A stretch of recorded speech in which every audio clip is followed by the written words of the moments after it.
तुम्हें अंतरंग से लगना चाहिए कि हम वास्तव में कुछ नहीं समझते, तो तुम वक्ता से कुछ सीखोगे। अब तुम अगर वक्ता अपने यहाँ, ये बहुत प्रॉब्लम है, क्योंकि बड़े त्यागी वृत्ति साधु का सत्संग नहीं है, अंदर और सारी जिम्मेदारी विद्वानों के भरोसे है, समझ रहे मेरा।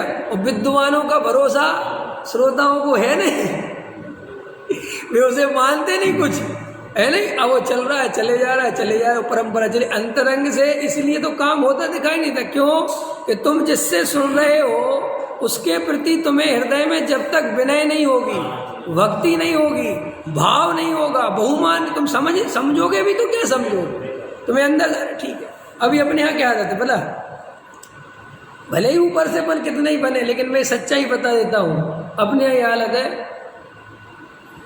वो विवेक आ गया क्या, कैसे बोलते हैं, वो विवेक आ गया क्या, उसका बन चालू हो गया क्या, देखना फलाना पंडित आ गया क्या, आज उस पंडित का है यार प्रवचन, समझ गए नहीं समझ गए। हम बताओ ऐसे भावों से बोलते हैं भाषा, तो अंदर कितना क्या स्थिति होगी, समझ ना। तो अब उसी से सुनने जाना है, जबकि लोक में भी हम सच्ची बता रहे, आज की शिक्षा में और पुरानी शिक्षा में क्या अंतर है। हमें आज भी याद है, हम जब गांव में पढ़ते थे तो हमारे लिए पहली बातें सिखाई जाती थी, क्योंकि गांव एक ऐसी जगह है जहां जाति बिरादरी 1 मिनट में पता चलती है ये कौन सी जाति का है।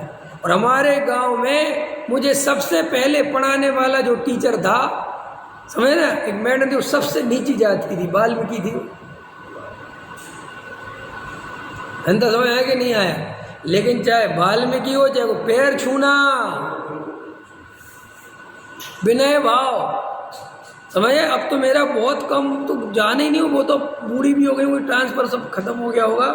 लेकिन मैं जब जयपुर तक पढ़ता था और जाता था तो रोड पे टकरा जाती थी वो मैडम, तो पैर छूता था, तो वो कहती थी अरे विवेक अब तो बहुत बड़े हो गए तुम, अब क्यों ऐसे पैर है। मैं क्या बात करती, गुरु माने गुरु। ये तो हमारी संस्कृति में था कि जो लौकिक शिक्षाविद है तो उसके प्रति बहुमान बने चाहिए, नहीं समझे।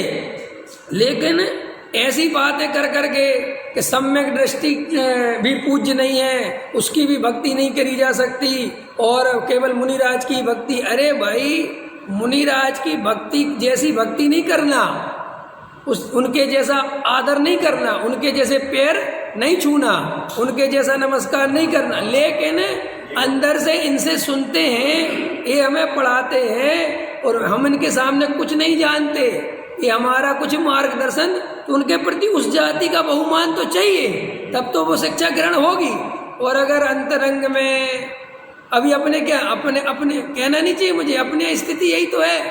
इसलिए कहते थे घर का जोगी जोग ना, और आन गाँव थे सिद्ध, कि क्यों कि अपने घर का पंडित बना लिया, समझे नहीं समझे। अपने ही बेटा बैठा दिया, अपने ही कुछ बैठा दिया, अपने ही घर यहाँ से पढ़ के गया, यहीं आ गया, तो लोगों को अंतरंग में कुछ श्रद्धा नहीं बनता। क्यों नहीं, क्यों, क्योंकि उसके अंतरंग स्थिति। अब जैसे मान के चलो कोई हमारे बेटा बैठ गया, अब उसके दिन भर तो हम घर में देख रहे हैं रंगराग, और फिर कोई जाके हमें समझ में नहीं, हम कहते हैं क्या बातें करते रहते, हम जानते हैं, समझ गए नहीं। हम तो अपने घर में तक कहते औरों के विद्वानों की सुना करो, मेरा मत सुनो क्योंकि तुम लोग मेरे बारे में सोचते हो कि ये हम देखते दिन भर क्या करते हैं। तो भाई अपन को पहले नंबर पर आत्म कल्याण की प्यास होनी चाहिए, ईमानदारी से होना चाहिए। कम से कम धर्म के क्षेत्र में पक्ष मत बनाओ, धर्म के क्षेत्र में ईमानदार बनो। यहाँ कोई किसी का बेटा नहीं, यहाँ कोई किसी का भाई नहीं, कोई किसी का पति नहीं, कुछ नहीं। हम यहाँ सिर्फ मैं आत्मा हूँ, भेद ज्ञान करने के भाव से, आत्म कल्याण करने की दृष्टि से आया हूँ। अगर यहाँ पे भी रिश्तेदारी खोजूंगा तो फिर रिश्तों का भाव करूँगा कहाँ। यहाँ पे भी पक्ष बनाऊंगा कि जी अपने वाला है, जी पराया वाला है, इसके में जाना, उसकी क्या करोगे। अंतरंग से निर्णय करो मैं कौन हूँ। इसलिए वक्ता को सोच समझ के चुनो। क्यों चुनो? क्योंकि जिसके प्रति तुम्हें श्रद्धा नहीं हो उससे सुनने से तुम्हें फायदा नहीं होगा। खाना पूर्ति मत करो, ये धर्म क्षय उपशम बढ़ाने के लिए नहीं है। कई लोग इस भाव से स्वाध्याय सुनते हैं कि अरे चलो कुछ नहीं, थोड़ा अशुभ भाव से भी बच जाएंगे और थोड़ा बहुत तो ज्ञान हो ही जाएगा। देखो ये मैं नहीं कह रहा हूँ, इसका अर्थ मैं खोल रहा हूँ बस। पहली लाइन है टोडामल जी की, पहली लाइन। ये नहीं लिखा टोडामल जी ने क्षय उपशम अच्छा होना चाहिए, लिखा है कि बोलो क्या लिखा? वक्ता श्रद्धा नहीं होना चाहिए।